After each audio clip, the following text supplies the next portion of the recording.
Watch time. Time for Bulova, world leader in fine precision watches, and the more than 17,000 authorized Bulova jewelers from coast to coast to bring you... Sam Levenson. In that wonderful fun and answer game, 2 for the money.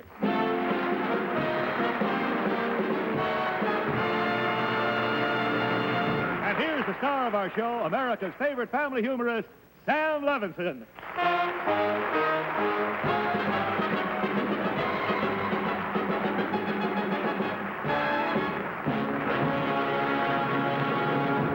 Good evening. It's nice to see you all here. Welcome to those of you who are at home. This is 2 for the money. We're going to have some contestants and games and fun. I have 2 stories that came in through the mail. One from Mr. Keller Purcell, Bloomsburg, PA. This is a story about a little kid who came home from school with a star. You old-timers remember when you used to get a star? Remember, on a piece of paper to show your mama? Huh?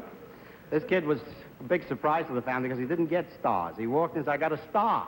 The whole family turned to him and says, what for? He says, the teacher asked, how many legs does a dog have? And I said 3, and I got a star. The whole family says, ridiculous. A dog has 4. He says, yeah. He says, well, then I must have had the nearest answer.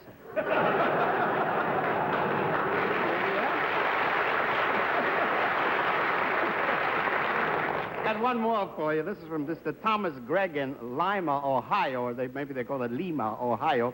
This also, the old-timers remember that in every school, remember, they had a disciplinarian. Remember, you old-timers? If you did anything bad, they sent you to the office of this woman, remember? The executioner of the school, remember? Huh? God help you if you ever got sent to her. This kid walks in and she looks at him. She says, you, not you, our best student. Says, I'm going to make an example of you. You will mislead the others. Says, I'm going to call for your mother and your father. And she'll remember by the ear, this will never happen again. Says, I'm going to make a case of this. He turns to the kid and says, what have you to say for yourself now? He says, Miss Wilson wants to borrow your scissors.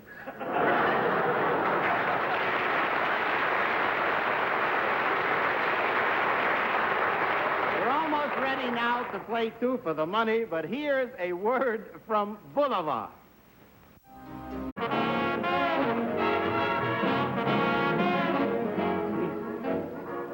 Sam, our first 2 contestants are Major Hosea Dixon and his granddaughter, Miss Ann Maddox, and they're from Knoll, Missouri. And Sam, this past June, both grandfather and granddaughter graduated from the same high school together.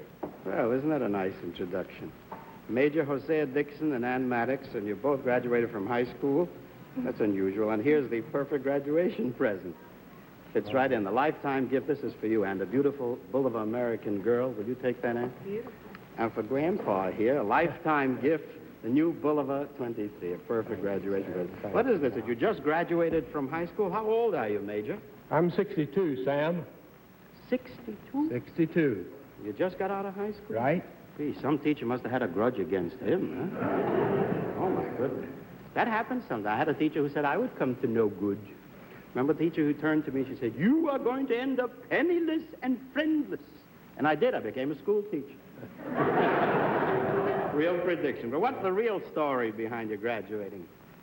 Well, Sam, I started to school at the high school and went 1 year in 1910. And then in 1955, 45 years later, I completed my high school work. Oh, brother, 45 years later. I heard of kids playing hooky, but this is ridiculous, isn't it? If you hadn't gone back to the scene of the crime, they never would have caught you, probably. You must have seen a lot of changes in the school scene in your time, didn't you? You bet I have, Sam. And one of the things, the kids nowadays ride to school in automobiles. They do. But we didn't in those days. We walked. Yeah, that's true. And how far did you have to walk to school? About a block. Real pioneer stock, and you made it every time. That's right. Yeah, let's be honest about this. I had to walk to school about 4 blocks, and I'll tell you something else. I was very often late. I'm ashamed to say it. It wasn't my fault. It was my mother's fault. You see, in our house, there were 8 kids, and Mama set the alarm for 7. I want to talk to Ann for a second. You're the granddaughter, Ann, and you graduated with Grandpa. I don't want you to tell any tales out of school, but how did Grandpa do in school? Very well. He was a top student, and he was on the honor roll every semester, too. Very bright for his age. Right. Huh? Did any of the kids try to copy from him? Well, that's telling tales out of school, but I think we would have done better if we had them. You think you would have done better if That's they right. had it? No, I can't subscribe to that. You know, a school teacher can't say that you should copy because sooner or later a kid gets caught. You know, it's like the perfect crime. Sooner or later he's going to make that slip.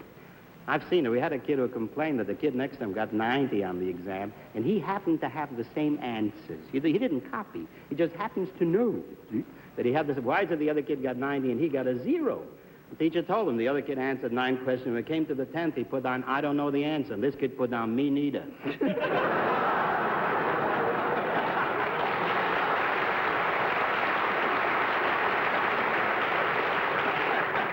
Grandpa, now that you're out of high school, what's going to happen? You're going to get drafted into the Army, you think?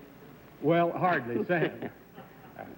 Fact of the matter is, my grandson and I will enter college together next month at Pittsburgh State Teachers College at Pittsburgh, Kansas.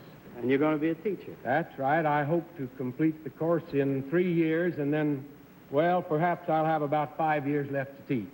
That's a noble ambition. Isn't that sweet? Huh? The only question I'm going to ask you is if you're going to be a teacher, what are you going to do for a living? well, let's not go. Let's not go into that some other time. I have another present for you. The best taste yet in a filter cigarette, the carton of Old Gold Filter Kings. And Ann, do you smoke? That's right. Well, if you smoke, then I know that you too will enjoy these Old Gold filters. Have you met Dr. Gross yet? I don't think you had a chance. Doctor's from Rutgers University. He is our wise man on the show, knows all the questions and all the answers, and a fellow teacher. Thank you. Doctor, I think we ought to get going on the game. Are you ready? I'm all set, Sam. Here's the first question. It's worth $5 for every correct answer. Good. It's $5 for every correct answer. Which one of you is going to lead off? I will. You will, Ann? Relax, dear. I'm trying.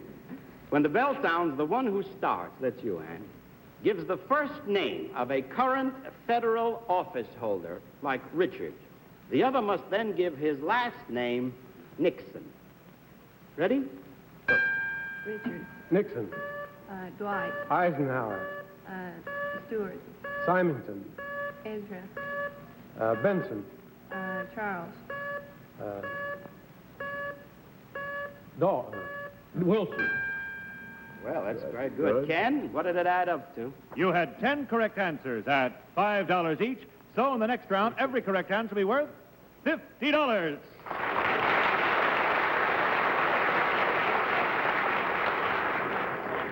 You studied in school, I can tell you that. It's $50 for every correct answer. When the bell sounds, start naming nationally celebrated holidays.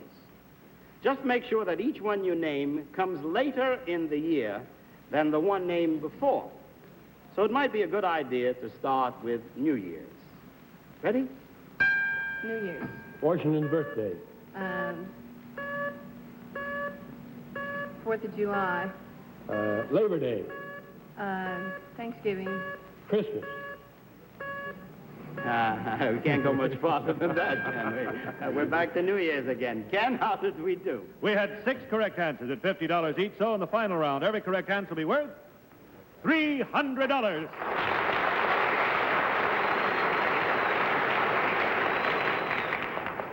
Well, they're proud of you at home, I'm sure.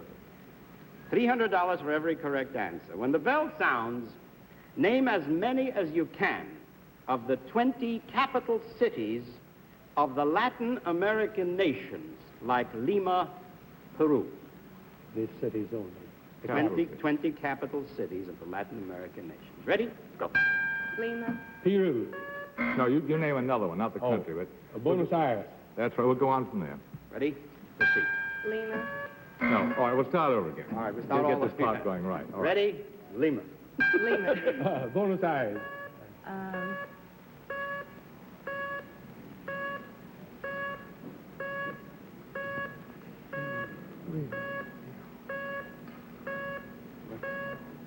Mexico City. Good, you sneaked that one in. Ken, what's the addition on that one? We had 3 correct answers at $300, giving you a grand total on the Bulova scoreboard of $900.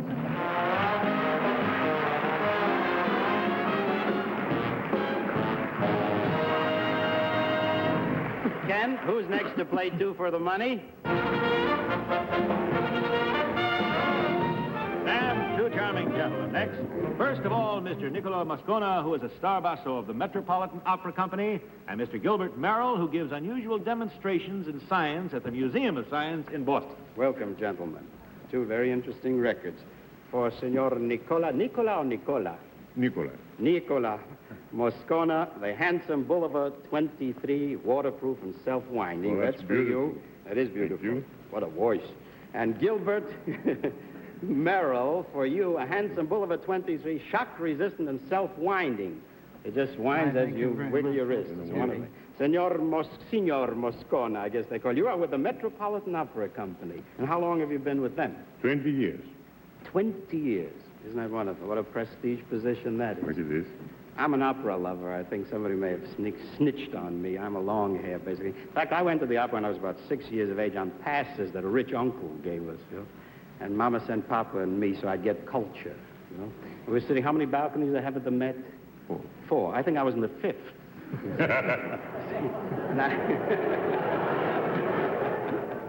Every laugh is an aria here. And there was I can imagine the eyes popping out of my head, a poor kid looking down. I said to Papa, you see the rich people sitting there in the box? You know what they're doing? They're sleeping. And Papa said, for this you had to wake me. Where did you get your training, Senor Moscona? In Athens, Greece, I'm a Greek. You are... Then I went to Milano, Italy, and then I came to America 20 years ago with the Metropolitan Opera. Ma, you've been around a lot. How many languages do you speak? I speak 4 and a half. 4 and a half. What's the half? English. There's a sweet sense of humor. You have a deep voice. Isn't that a beautiful voice? I'm not going to ask you to do an aria for us, but I want to question one question I'd like to ask you. In all your travel, did you ever sing with a lyric tenor by the name of Elvis Presley? Elvis Presley. Is he a Greek? Well, to me, he's a Greek, yeah. He's Greek to me, any way you want to say. Gilbert Merrill, your partner, you do unusual demonstrations in science. Now, I'd like to get to you quickly. What's your most popular demonstration? Well, I think probably one of the most interesting is one that I brought along with me tonight. It's has to do with helium, a balloon full of helium. Helium? And when one inhales helium, it has an unusual effect on one's voice. Let me get that. If you inhale the helium, it has an unusual effect on anybody's voice? Anybody's voice. You think we could try it? Try it here? I'm sure we could. If someone could get the balloons. Well, Ken is our balloon carrier. Here comes Ken. Yeah, that's Ken. What's that? Isn't that cute? Things are getting tough all over, I can see. Those are the balloons, and they're filled with helium. That's right. And helium, of course, is ever so much lighter than ordinary All right, air. Gilbert, suppose you do the demonstration. I'm afraid to start up with helium. I may just disappear, and who's going to do the show? Ken, I'll take one of those. Let's see what happens. Well, all that one has to do to create an entirely different voice is just get rid of the air that you have in your lungs and take a good deep breath of helium. And then you find that it really does amazing things to your voice. It just changes your voice completely around, and you have no control until... You get rid of the helium and replace it with air like this, and finally your voice is back to something reasonable.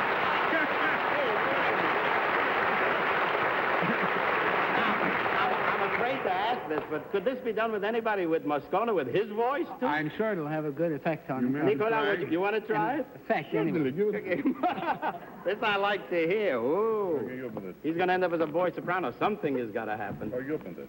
Just pull it. Good. All right. Now, how do you do it? Let the air out.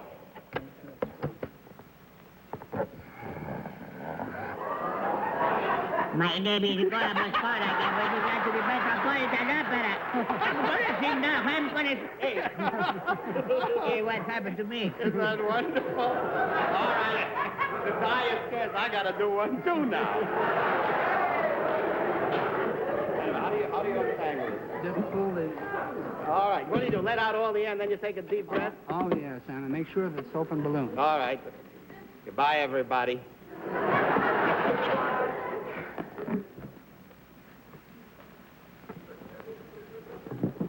Twinkle, twinkle. This is ridiculous. Let me do one more.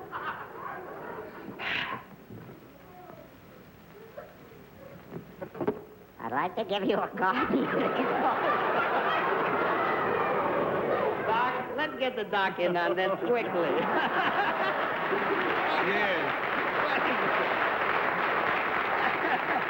Doc, suppose you try Mary Had a Little Lamb, huh?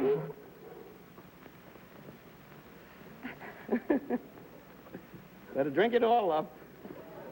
Not bad. Mary had a little lamb at Christmas myself.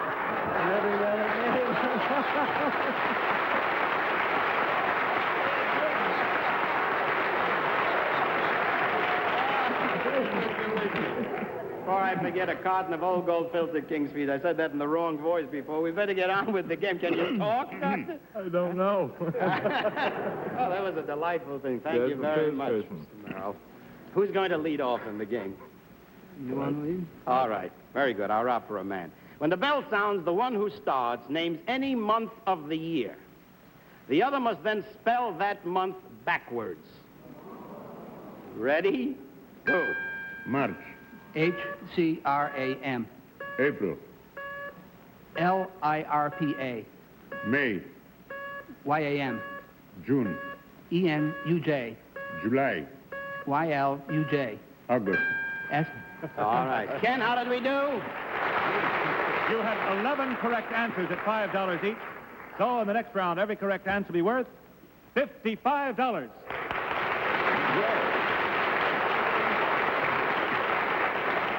When the bell sounds, name as many works of fiction as you can which have been written about the sea, like Moby Dick.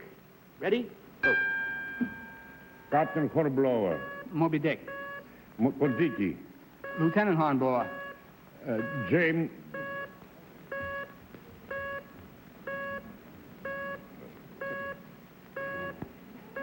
Oh, that's too bad. Ken, what's the score on that one? You had 5 correct answers at $55. So in the final round, every correct answer will be worth $275.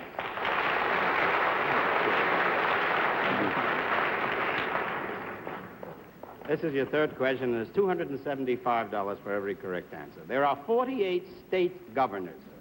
When the bell sounds, the one who starts names a Democratic governor. The other must then name a Republican governor. Ready? Go. Harriman, Herta. Chandler, Knight. Mosky, Lauschi. Who is this? Mosky, Oh, Muskie. Democratic governor, you're quite right, absolutely right. So yes, we'll go on. Proceed. Republican. Lauschi. No, Lausch's a Democrat. That's too bad. That is too bad. Ken, what's Very the good. score on that? We had 5 correct answers at $275, giving you a grand total on the Bulova scoreboard of $1,375. So incredibly... And now, Sam, a very attractive young couple, married couple, Mr. and Mrs. Yop Kilderman. Good evening, Mr. and Mrs. Yop Kelderman. For each of you, a present. For you, Mrs. Kelderman, the Boulevard American girl, 2 pieces of jewelry in one, a watch and a bracelet. Wear it in good health and enjoy it. And for Mr. Yop Kelderman, a lifetime gift of Boulevard 23, shock resistant. Thank you very much. Now, I've already said Yop Kelderman. People are probably wondering, as I am, that's an unusual name. Where are you from? I'm from Holland, Sam. Holland? Yes, sir. Ah, that's unusual. You here on a pleasure trip? No, I came here to be with my wife. I think we ought to make a fresh start. You're in Dutch now, if you know what. What did you mean when you say you came to be here, with your wife? Explain it. Well, my wife is American. I met her 2 summers ago in Holland, and we are living here permanently now. That's good. And how did you meet? Why, that was rather funny. How? Well, one day she was driving alongside a canal in Holland. Canal. And I was driving right behind her. Yeah. And all of a sudden she drove her car into the canal without signaling. She drove the car to the... You mean in Holland they have a signal for driving cars into canals? Mrs. Kelderman, you really drove the car into the canal? I'm afraid that's so. I was admiring the scenery, and the first thing I knew, I was in the canal. Oh, brother.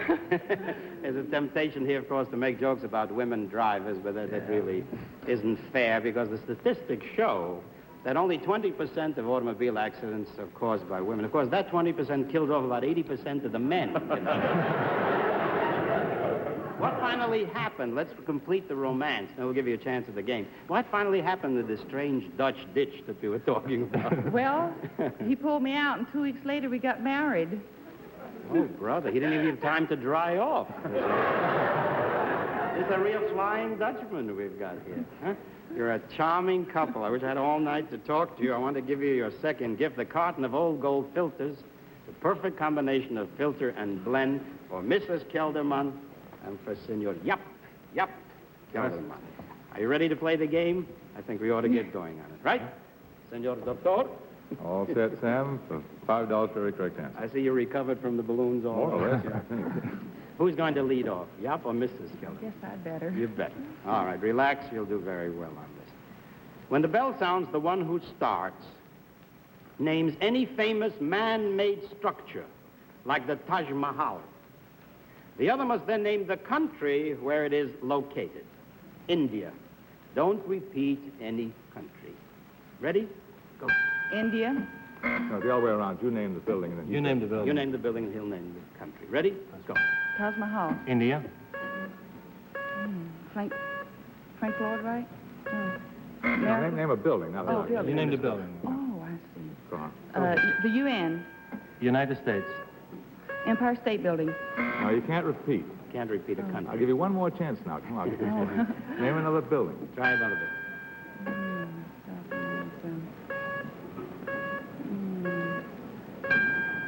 I can't think of any. Yeah, you couldn't. Ken, how did we do on that? You had 4 correct answers at $5 each.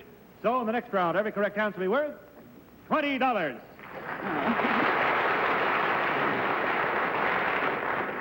This is your second question. Relax, it'll mount. When the bell sounds, the one who starts names any 4-legged animal which begins with the letter A, like an antelope. The other must then name an animal which begins with the letter B, then C, then D, and so on as far as you can go. Ready? Go. Antelope. Bear. Cat. Dog. Elephant. Flamingo. Oh, I'm sorry. Flamingo's only got 2 legs, I'm afraid, like most birds. Oh, I'm sorry. Maybe in Holland they have a different type flamingo. Huh? Ken, how did we do? We had 5 correct answers at $20 each. So in the final round, every correct answer will be worth $100.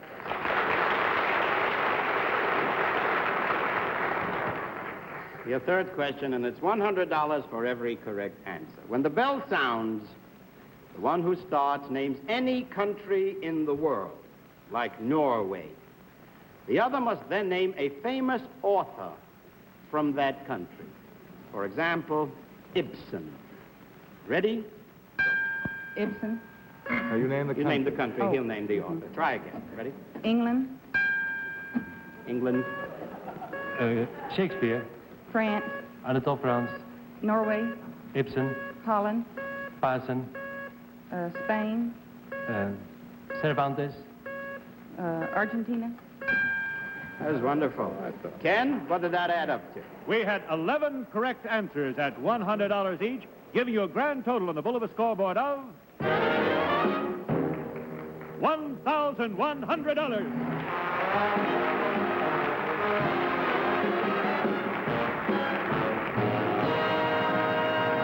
16. Here once again is Sam Levenson. I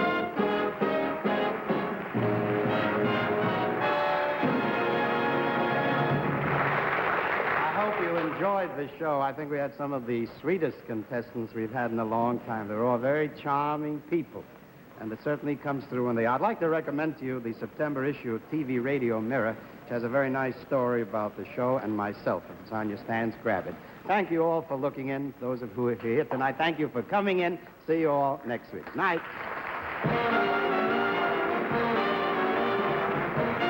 When contestants don't have a clue, the right words can be hard to find. Pie on the donkey. It's Camouflage, the new brain-busting hidden word game from GSN. Welcome to Roger's Puzzle Party. Play along with Camouflage, hosted by Roger Lodge, tomorrow at 7 p.m., 6 Central, only on GSN.